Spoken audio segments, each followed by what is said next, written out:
என்ன காரணம்? ஏன் காவல்துறையில ஒரு மாற்றமே இல்லாம இருக்கு? காவல்துறை என்றாலே அடிப்பது, உதைப்பது, எல்லாரையும் விட தாங்கள் மேலானவர்கள் என்கிற ஒரு மேலாதிக்க குணம், தங்களுக்கு எல்லா விதமான அதிகாரமும் இருப்பதாக அவர்களாக கருதி கொண்டு இத்தகைய அத்துமீறலில் ஈடுபடுவது என்பது தொடர்ந்து நடைபெறுகிறது.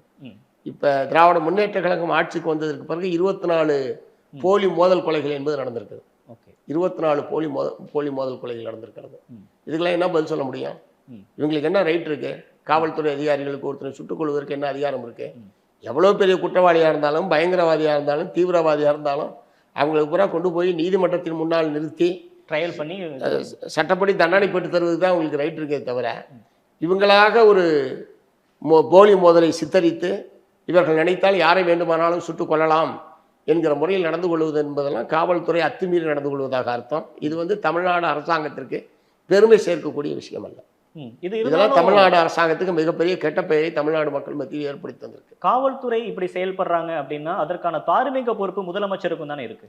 நிச்சயமாக அதுக்கான பொறுப்பாளர், அதுக்கான அந்த அமைச்சர் என்கிற அந்த துறைக்கான அமைச்சர் என்கிற முறையில் அவர் அதுக்கான ரெஸ்பான்சிபிலிட்டி அவருக்கு இருக்கத்தான் செய்யுது.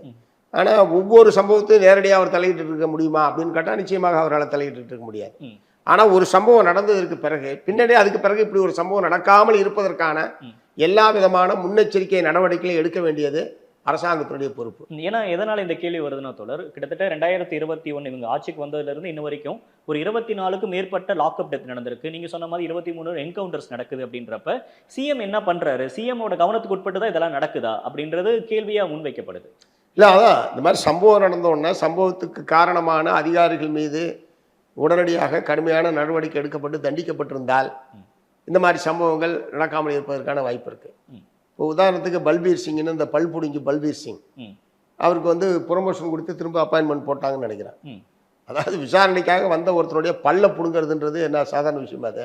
அது எவ்வளோ பெரிய மனித உரிமை மீறல்.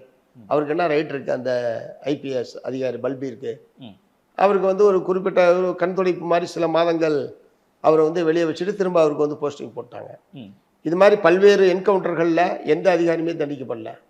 ஒரு சில விஷயங்களை ஒரு சஸ்பென்ஷன் அந்த மாதிரியான ஒரு ரொம்ப மென்மையான ஒரு நடவடிக்கை என்பது இருந்ததே தவிர, நாம் சட்டத்துக்கு விரோதமாக நடந்து கொண்டால் தான் தண்டிக்கப்படுவோம் என்கிற அச்சம் காவல்துறை அதிகாரிகளுக்கு வரணும்.